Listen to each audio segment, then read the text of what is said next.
Episode of the Everblack Podcast is brought to you by Deathwish, Hotrods and Kustoms. Check out their Instagram for all their new t-shirts, caps, beanies, cups, and the all-new Atomic Death lineup.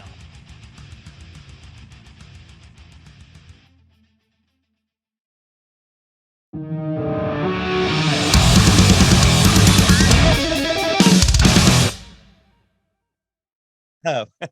Eva, thanks so much for jumping on. We appreciate you hanging out on the show. Absolutely. So, of course, the debut Eva Under Fire album, Love, Drugs and Misery, is out on September 23. And the thing I liked about this record is that it's not only musically diverse, but also emotionally as well. It goes from, fist pumping heavy 1 minute to punch in the gut next. It's just incredible. Is this something that was planned to take the listener on that journey? Yeah, I think it's just sort of the journey that I went through. So it wound up coming out that way on the record, So but it's definitely, like you said, very emotionally kind of like all over.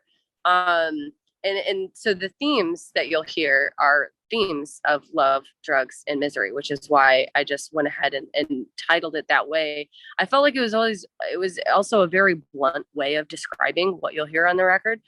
So I love that you got that right away. First listen. That's cool. Yeah, there's definitely some moments that got me real good. Hey, yeah. Much love. Thank you for that. Oh, that's all right. I was literally at work and I was like listening to it and just going about, my day. And then I'm like, 1 minute, I'm like, yeah. And the next minute I'm like, oh man, it's, and I was like, what's going on? Yeah. Yep. Yeah. This album is making me feel feelings. And, mate, it was, yeah, it's so, I'm in the business of feeling feelings. So I get that. It's so good. But I mean, it's got, a hard hitting cover as well of With It or Without You on here, which is just, mate, I think it's better than the original. I know I'm probably going to cop a lot of shit for that, but your vocal delivery, I love this album so much. Your vocal delivery, it's just a little bit more personal and cuts through a little bit more, and I think, I don't know, I could just really feel the emotion through it. Nothing against Bono, he wrote the song, but I think you did a really good job. And, why'd you choose that song? Why that? It was kind of interesting because it wasn't even just particularly to that song. My rhythm guitar player, Chris, loves U2. And it just sort of came up in the studio when we were talking about what covers we thought we might do. And I think the whole driving force behind the cover was Go Big or Go Home. And U2 is the biggest band in the world. So I'm like, all right, well, I guess that checks the box. Let's try this one. And I'm also a person that I feel like when I'm in studio, I try not to heavy listen to the original song, especially with covers, because I want to make sure that the delivery is mine. Yes. So I love that that's, was your takeaway, is that my vocal had a different cadence to it. And I really appreciate that. No, 100%. 100%. You made it your own. And I think that's why I like it so much. Because, look, U2 songs have been covered a million times over the years. But, I think people, when they approach covers, they try and either do it like the original or they just do it. You know what I mean? They just go and record it. But that's what I've taken away, is that you actually made it your own, but also put a lot of that emotion into it as well. And I think that's what people are gonna, I don't know who else has heard it out there, but when they do, I think they're gonna feel the same way. So I love that. Thank you. Because it's important to me to have that kind of standout message. The story is something I'm invested in, or I can't sing it. So the lyricism behind it's always been very important to me. So when I learn the song, even though I'm not listening for the structural and the format sort of thing that the original artist does, I want to make sure that it's the message that I can get on board with, so that I can feel it. And so for you to be such an active listener, I so appreciate this feedback. It's so fun for me to hear, you know, even after like, you know, this recording for us, it's been a while now since we've been in studio, but I love that you're hearing the things that I remember feeling when I was singing it. And I don't think I'm going to be alone. Like, you know, obviously I'm very, very lucky to do what I do and hear things in advance. You know, I don't take that for granted, but, you know, sometimes I hear stuff and man, wait till the rest of the world hears this. Like, it's just going to explode. And, you know, not just that, not just the emotional stuff, but like the fist pumping shit on here is rad. Like the opener, like Blow, like obviously it's been released as a single, but it kicks things off so hard. Like, you know what I mean? Like I was chucking it in, I got in my car, you know, and I was like, all right, here we go. And man, I was having the best time. And you got Spencer from Ice Nine Kills on there as well. What a rad dude. Such a cool guy. Man. The first time that we met was just in passing at a festival, because when the label asked him if he wanted to jump on the song and everything, that was all during weird COVID times. So we had never actually established rapport or anything, but because we were both part of this Retaliators film, it was able to start the conversation, right? So then not only did he jump on the track, he went, hey, why don't we write the second verse according to my character in the film, which blew my mind. I was so excited that he was like, not only into it, because he was like, it's a really fun, powerful hook, you know? So fast forward to maybe a year later, it was Welcome to Rockville down in Florida, like 2021. And we were all kind of like in the artist dining section. They have like a little like artist section of these festivals where everybody hangs out. And he's just walking by casually. And I just, you know, I'm like sitting on a park bench waiting for my buddy to get out of the bathroom, you know, I like just casually wave. I didn't even know if he would recognize me, but he did. And he came over singing the hook. Hey, I'm about to blow. He was so cool, man. And I was like, this is so rad. He was like, that was an awesome song. You know, he was like, I'm so excited for you guys. And we hugged it out. We took a picture. It was so cool. Just a great dude. It's kind of unfair how cool that dude is. You know, like I'm like, you know, he's good looking, talented, and you know, can sing like a motherfucker. Like how it's just like, and he really blows your mind because he can nerd out on all the scary, spooky stuff that you ever dream of, you know. So like, and for me, it's funny because people were like, "You're gonna be part of a horror film?" Because I'm such a chicken. Like really? I'm not even a horror movie person. Like I'm such a chick because I can't deal with like the top 3 horror themes. It's like zombies I can't do, aliens I can't do, and demon possession I can't do. So like that's pretty much it. You know, it's like kind of leaves slasher films, which is, you know, it's less eventful, I suppose, than others, but still a really good, you know, poster for horror films. And this Retaliators movie has a lot of that. So it's like a heartwarming family story that devolves into sort of like a gore fest by the end, which is cool. Yeah. But I had so much fun with the film and everything else. And then Blow got to be part of the soundtrack, which is also just massive. They just recently released the soundtrack and it's amazing. So it was a really fun experience. I'm hanging to see that movie. Like it was only released one day and I couldn't make it. And I was like, oh, but the soundtrack, yeah, it's awesome. So good. Thank you. All bangers. So good. But of course, you know, outside of music, you've got a really good voice. Where have you put that acting into voice acting or voiceover work? You know, it's not something that I've ever considered for myself, but I hadn't really considered seriously acting until this came up either. So who knows? I'll wind up somewhere. I like winding up on the stage right now, playing the shows that we're playing and doing the, you know, being a musician has always been like front and center for me because it's just always been such a thing. Like it's just so natural. You know, I've been writing little like lyrics in my bedroom since I was like 6. So, you know, that's where I think my focus has always been. But it's cool to see that there's just so many random other opportunities that might come up. Yeah, absolutely. I could hear it. I could hear you doing voice work. I could hear you doing a bunch of other stuff as well. Yeah, radio.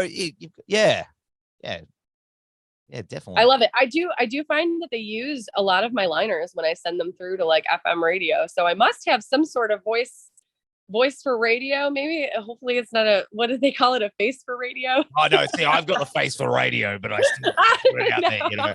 But No, we're filming directly. This is a great podcast. You make it good looking. I like it. Oh, that's all right. I've got my morning face on. But mentioning a bit, you said about doing this since you were like 6. Is that right?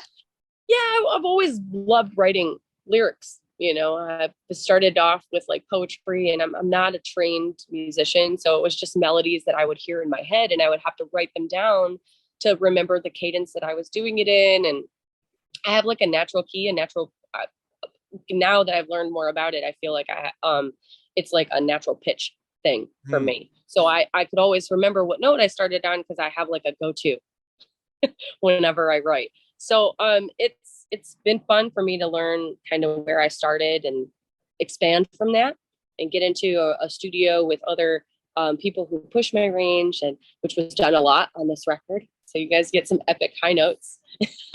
Yeah. But it's been a killer ride. I also started just experimenting with like a grit vocal, and so there's some cool things that I can do with my voice that are very much rock and roll. And I all along it hasn't always come naturally like that to me. I found even in studio when I was writing, a lot of my grit vocal was like that, like a very like back of your throat, almost Christina Aguilera sort of, growl kind of thing. It's like a roll almost. And that was mostly where my grit vocal sat. And my producer was like, we should just use that. If this is what comes naturally to you, he was like, it's very much like an attitude and a soul behind it. I was like, well, that's cool. I love that perspective. So he was encouraging me to use my natural skill set, but also pushing to see what else we could find. So this record is pretty diverse, I'd say, for that reason. Yeah, absolutely. But you've also got one of the strongest vocals I've heard on a record in a long time. Like, and I know I keep saying, I'm like showering you with compliments, but I absolutely mean it. Like these are the things that I took down as notes, that your vocal performance is so strong. And I hear a lot of albums and I'm just going, man, you've got I can't wait to see you live at some point, because it blew me away. Not just how perfect your vocals are, but when you really let rip, you got so much force behind it. It's incredible. And that's why I was like, how long have you been doing this? Because it's, there has to be an origin story in there somewhere. Like, where did you discover that superpower? That first time you were like, you know what, rock and roll is my thing, and I know I can do it. What was your Peter Parker moment? It was very much kind of a Peter Parker moment, but then it like almost backfired on me. So my mom recognized as a toddler that I had pitch, and I would sing along with all my little Disney movies, right? So then I was the party trick because my parents had me young. So people would come over and they were entertaining, going, hey, look what my kid can do. So I knew from an early age that I loved to sing. And then it was just a natural sort of affinity that I had. But when I was in high school, right, I would do all the talent shows, but I was mostly influenced by pop singers, and I would try to keep up, but I didn't have the range. So I found I was singing along with more like Breaking Benjamin and Stained and, guy vocalists, because I have a lower range for a woman. Well, then my girlfriend called me and she said, hey, listen, my boyfriend's band just lost their singer. Like, you should try out for this band. And we were in high school, and I was like, everybody's going to call me a poser. Like, no way. I've never sang rock music out loud. It was always like my parents' generation that I was raised on, Led Zeppelin. And like, I think one of my first concerts was like with my parents going to the Scorpions and Metallica, so it was, I felt like that was theirs though. I didn't feel like it was mine. And I really didn't show up on the scene until probably new metal, like Linkin Park, Hybrid Theory, Yeah. Like, that was kind of the stuff that I started. So my very first like Peter Parker moment was believing in myself enough to get up on that stage at the Battle of the Bands in high school, amongst all these other kids that had always been like emo and hardcore, and I was like, they're never going to accept me. And we won that year. So I was like, oh, well, this is my home. And I discovered that rock and roll people are cool, man. They're like nerds though, like me. Like, they're just, this is like a big community of like, I was just so almost intimidated because everybody had tattoos and I didn't. Yeah. but they're so loving. Everybody's like a big, teddy bear in rock and roll, even the most hardcore people that get up there and just like scream and they're so good at it. And you're like, oh, that was like fierce and melting my face off. Then they'll like hug you after the show and be like, what's up, dude? And they're like the most like soft-spoken person ever. I love that. I get that all the time. Yeah. I do the death metal thing, the nerdy death metal thing. And, I don't know. It's just when I get up there, you're all like, but then you get off, you're like, hey, guys, at the merch desk, hey, everybody. And everyone's like, to go. Right. Yeah. All the anger and pent up aggression was let out on stage. Now we just get to be fun. That's right. Drink beers and be fun. It's like, that alter ego. But, hey, but outside of the band, I thought I read that you're a therapist as well. Is that right? Incredible. Yes. Thank you. How does that play into it? I knew I wanted to connect with people in a meaningful way. And then I wanted that to be my career path. So along the road, I'm like, okay, how can I manifest this to be a career somehow? I can probably do that in one of two ways, either going to school for therapy. And that way, as a psychotherapist, I'm involved with, people one-on-one, talking about stuff that matters. Or I could go and my passion might work out and I talk about stuff that matters in my lyricism. And so in many ways, like connecting with the audience at our shows is like where I feel at home. We're very much a live band. We honor that almost like the sanctity of the live rock show, and so I just pursued both because I didn't know which one would work out. And then the universe laughed at me because in 2018, I graduated with my master's degree and we were offered a record deal. Mate. So now now I'm really in it. I don't really know what I'm doing, but it's working and I like it. That's awesome. That is so awesome. Thank you. Yeah, I love it because I felt like maybe it was a little bit, I wasn't sure if there would be conflicts, but really what I'm seeing in real world application is that there's just such a beautiful marriage of, the two concepts, right? I've also just wound up at a label that mental health and addiction recovery is very important to the label. I mean, Nikki Sixx wrote Heroin Diaries and they have 6 a.m. on the label. And so, they were really interested in this dynamic that my two paths sort of presented. And then I got to write for Loudwire. I was a guest columnist for Mental Health Awareness Month. I mean, it's just so many cool opportunities. I never dreamed that there would be like a overlap like this, but it's really cool. And it's only the beginning, mate. Like it seems like, I don't know. You're going to be kicking. I mean, you've already been kicking ass all these. I mean, you've been on tour with like Halestorm and Pretty Reckless. Yeah. So we were a one-off opener. We were not part of that full tour, but there was a couple of dates. So I'm a fan of Lilith Zarb, and she was on that tour, but she couldn't make a few dates. And so we've actually met their guitar player, Evan. And Evan was like, hey, man, I hope you get these slots. Like, that'd be really cool, right? Because we had just gotten off of the tour with Nothing More, Asking Alexandria, and Atreyu. And Evan was teching for Atreyu. And so we got close with it. Their whole crew is just fantastic. So come to find out, we did get those dates. And by the second time I had opened for Halestorm, Lizzie Hale pulled me up to sing Rock Show. Oh, man.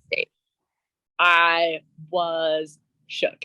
So I'm hopeful that will be a thing in the future. A full tour with Halestorm would be crazy rad. And then, as you said, maybe hopefully we'll be able to get some more opportunities to come and see you guys. That was on my list. You guys got something cooking up? You got some plans? Well, you know what? Right now it's just that this release, we hope that this release just blows it wide open for us. And then maybe we can start talking about some things in 2023, because like you said, it's still very early for us in our career. And, but like we've had some really crazy, massive opportunities that we were able to do early on.